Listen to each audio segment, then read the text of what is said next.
Hey les bambang, j'espère que vous allez bien, en tout cas moi ça va nickel. On se retrouve aujourd'hui pour une nouvelle vidéo sur la Liga, la 9e journée.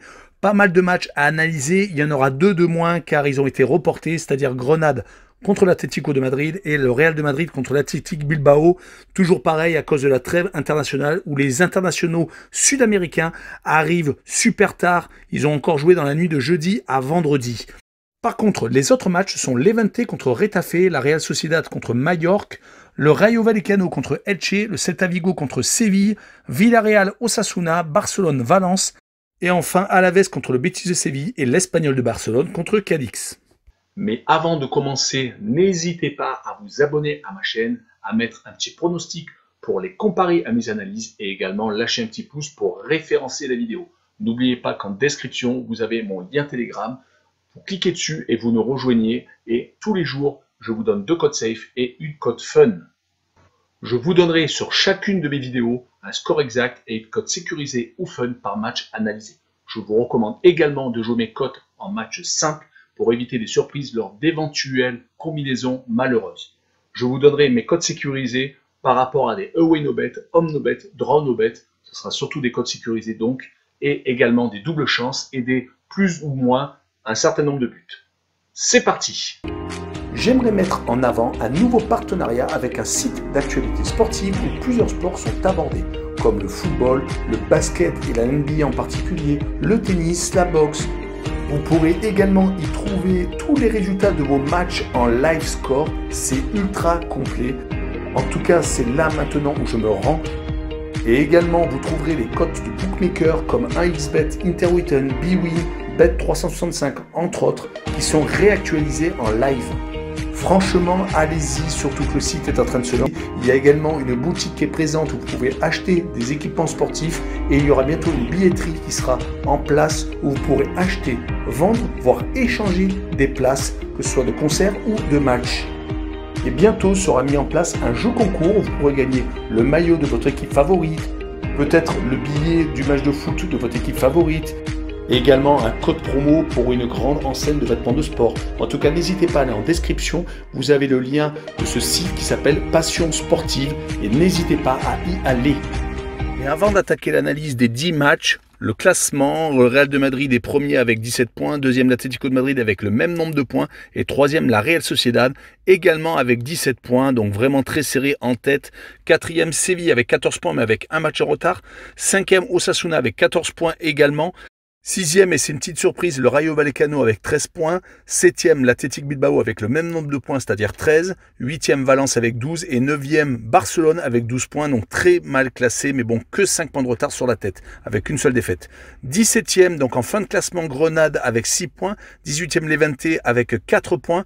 19e, Alaves avec 3, mais avec un match en retard. Et en fin de dernier, Retafe avec un seul petit point. Attaquons par le premier match, Levante contre Retafe. Levante n'a pas fait un super début de championnat, c'est le cas de le dire, 18e avec seulement 4 points, mais c'est 4 matchs nuls, donc ils n'ont perdu en fait que 4 fois. Le problème est que 3 des 4 défaites sont sur les 3 dernières journées et ils ont à chaque fois marqué 0 but. On notera tout de même qu'ils ont plus tendance à s'incliner à l'extérieur qu'à domicile. À domicile, c'est 2 matchs nuls et une défaite. Il faut savoir qu'ils avaient fait 3 buts partout contre le Real de Madrid. Ça démontre tout de même qu'ils sont capables de faire des belles performances. Ils jouent contre Retafe, qui vient enfin d'accrocher un point après 7 défaites consécutives. Mais d'abord, accrocher un point contre la Real Sociedad, qui partage la première place avec le Real de Madrid et l'Atlético de Madrid, est tout de même une bonne nouvelle, car ça veut dire qu'ils sont en train de se redresser. On notera tout de même, bien entendu, qu'ils ont 4 défaites à l'extérieur sur 4 rencontres disputées. Mais sur ce match, je vois un 0-0. Et un home no bet avec le match nul remboursé 6 victoires de Levante à domicile, une cote à 1,68. Poursuivons avec la Real Sociedad contre Mallorca. La Real a loupé l'occasion de prendre la tête du classement avec ce match nul chez le dernier qui n'avait pas encore pris un point.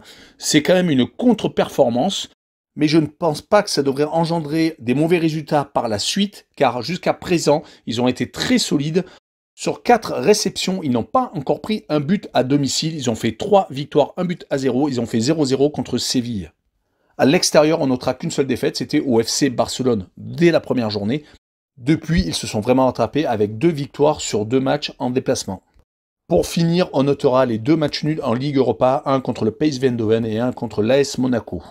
Son adversaire du jour, Mallorca, fait un début de saison assez honorable. Ils ont déjà 3 victoires au compteur, ont également 2 matchs nuls et 3 défaites.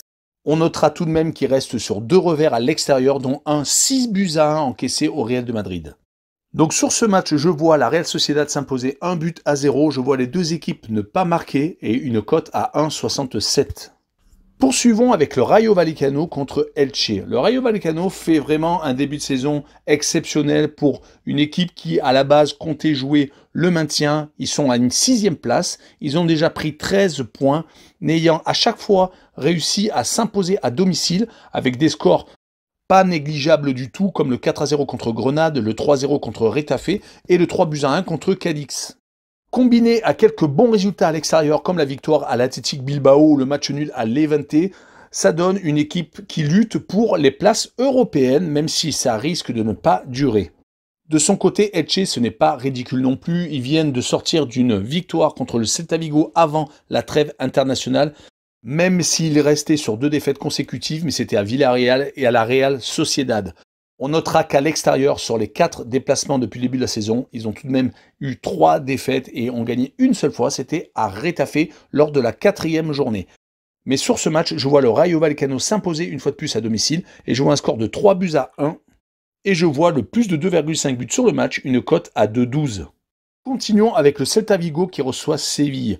Le Celta semble avoir redressé la tête après un début de saison compliqué où le point d'orgue a été la défaite 5-2 au Real de Madrid. Même s'ils se sont inclinés lors du dernier déplacement à Elche juste avant la trêve internationale, ils étaient juste avant sur 2 victoires consécutives contre Grenade et Levante. Mais à domicile, leur bilan est assez médiocre avec 3 défaites et une seule petite victoire. Ils jouent contre Séville qui a un match en retard par rapport à la tête. S'ils gagnent ce match en retard, ils reviennent à égalité avec le Real, l'Atlético et la Real Sociedad. En tout cas, ce qui est dommage, c'est cette défaite à Grenade juste avant la coupure de 15 jours. Ça leur aurait permis d'arriver en tête et avec un match en retard. On notera également qu'à l'extérieur, ce n'est pas une équipe qui marque beaucoup de buts. Sur les 5 déplacements, toutes compétitions confondues, ils ont réalisé une victoire, une défaite et 3 matchs nuls, mais à chaque fois, leur attaque n'a pas marqué plus d'un but. En tout cas, sur cette rencontre, je vois une victoire 1-0 de Séville. Et je vois le moins de 2,5 buts sur le match, une cote à 1,61. Je ne vous donnerai pas de pronostic sur les 2 matchs suivants, le Real de Madrid contre l'Athletic Bilbao et Grenade contre l'Atlético de Madrid. Ces 2 rencontres ont été reportées comme la dernière trêve où les internationaux sud-américains ont été retenus par leur sélection et ont joué un match très tardif. Dans la nuit de jeudi à vendredi, ils ne seront donc pas de retour à temps. Poursuivons avec Villarreal contre Osasuna. Villarreal a commencé sa saison avec le titre de roi du match nul. Sur les 6 premières rencontres, toutes compétitions confondues, elle a donc réalisé le partage des points, faisant un gros surplace, mais accrochant tout de même des équipes comme Chelsea, perdant juste au pénalty en Supercoupe d'Europe, et accrochant l'Atlético de Madrid, le Real de Madrid et l'Atalanta de Bergame en Coupe d'Europe, donc en Ligue des Champions. Ils se sont inclinés de justesse également à Manchester United, prenant un but à la 95e et loupant donc de peu de refaire encore un match nul. Ils se sont quand même rattrapés à domicile sur les 2 dernières réceptions. Ils ont 2 victoires contre Elche et le Betis de Séville. Ils rencontrent Osasuna qui est tout de même 5e au classement. Je l'avais oublié, je pensais au Rayo Vallecano, mais Osasuna est également une très grosse surprise avec 14 points, donc 3 points de retard sur la tête. Sur les 3 déplacements qu'ils ont réalisés cette saison, c'est 3 victoires à Cadix, Alaves et Mallorca. Certes, ce n'est pas des grosses équipes du championnat d'Espagne. Ça va vraiment être un test à Villarreal. Ils ont réussi en plus à gagner leur dernier match avant la trêve contre le Rayo Vallecano, ce qui leur a permis d'être aussi bien placés au classement. Sur cette rencontre, je vois un match nul 2 buts partout et je vois les 2 équipes marquer une cote à 1,95. Continuons avec le Barça qui reçoit Valence. Le Barça est toujours en crise de résultats. Ils viennent d'enchaîner 2 défaites consécutives, que ce soit en Ligue des Champions à Benfica et contre l'Atlético de Madrid lors de la 8e journée. Le pire, c'est qu'ils ne sont pas si largués que ça au classement. Ils ont 5 points de retard, donc tout est possible, car il y a beaucoup d'équipes de tête qui font des matchs nuls. Ça leur permet de rester en course. Mais la défaite contre Benfica, associée à la défaite contre le Bayern de Munich, fait qu'ils sont quasiment plus en course pour la Ligue des Champions. Par contre, en championnat, ils existent encore, car ils ont réussi à remporter quasiment tous leurs matchs à domicile. Mais à l'extérieur, c'est quand même beaucoup plus compliqué. Ils n'ont encore pas remporté une seule rencontre.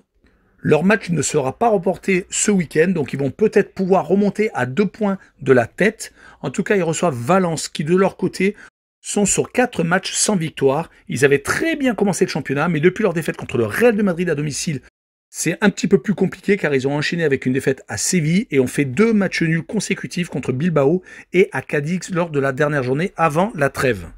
Le déplacement au Barça est donc à double tranchant, où ils enchaînent encore avec une défaite, ou alors ils arrivent à faire un exploit et arrivent à prendre des points à Barcelone et donc se relancer alors que leur saison était très bien entamée. En tout cas, ils sont à égalité de points avec le Barça. Mais sur ce match, je vois le Barça gagner 2-1 et je vois le Barça marquer plus de 1,5 but sur le match, une cote à 1,54. Poursuivons avec Alavés contre le Betis de Séville. Alavés, depuis le début de la saison, enchaîne les défaites, mais ils ont inexplicablement réussi à battre l'Atlético de Madrid lors de la 7e journée. C'est leur seule victoire, c'est leur seul point dans ce début de championnat. Ils sont donc 19e avec un match en retard, ce qui peut peut-être leur permettre, avec une deuxième victoire, de passer devant la 17e, voire être 16e au classement. Mais qu'est-ce que c'est dur pour l'avant-dernier du classement. Ils n'ont marqué que 2 fois en 7 rencontres, et c'était contre le Real et l'Atlético de Madrid. À chaque fois qu'ils ont rencontré une équipe de leur niveau, malheureusement, ils n'ont pas marqué et ils ont à chaque fois encaissé. En tout cas, ils vont essayer de s'appuyer sur la dernière réception où ils avaient battu donc l'Atlético, mais ils tombent contre le Betis de Séville qui a certes perdu son dernier match contre Villarreal lors de la 8e journée, mais qui n'avait quasiment pas perdu de toute la saison. Leur deuxième défaite était contre le Real de Madrid. Et ils ont également fait le plein en Ligue Europa en battant le Celtic de Glasgow et en s'imposant à Ferencváros, les Hongrois. Donc sur ce match, je vois une victoire du Betis de Séville, 2-0 à Alavés. Et je vois les deux équipes ne pas marquer, une cote à 1,88. Poursuivons avec Espanyol de Barcelone contre Cadix. Enfin, l'Espanyol Barcelone vient de trouver sa vitesse de croisière à domicile. Ils viennent d'enchaîner une deuxième victoire consécutive. Et c'était en plus contre le Real de Madrid. Ils viennent donc de battre l'Alavés et le Real d'affilée. Même si à l'extérieur, c'est toujours autant compliqué. Mais ils tiennent sans doute leur match référence contre les Madrilènes. Ils viennent de se sortir de la zone de relégation et ils ne veulent plus y retourner. Du côté de Cadix, une seule victoire pour l'instant depuis le début de la saison, c'était au Celta Vigo. Ils n'ont toujours pas gagné à domicile. Ils ont donc pris plus de points pour l'instant à l'extérieur que chez eux. Et pourtant, ils se sont déplacés 3 fois et ont reçu 5 fois.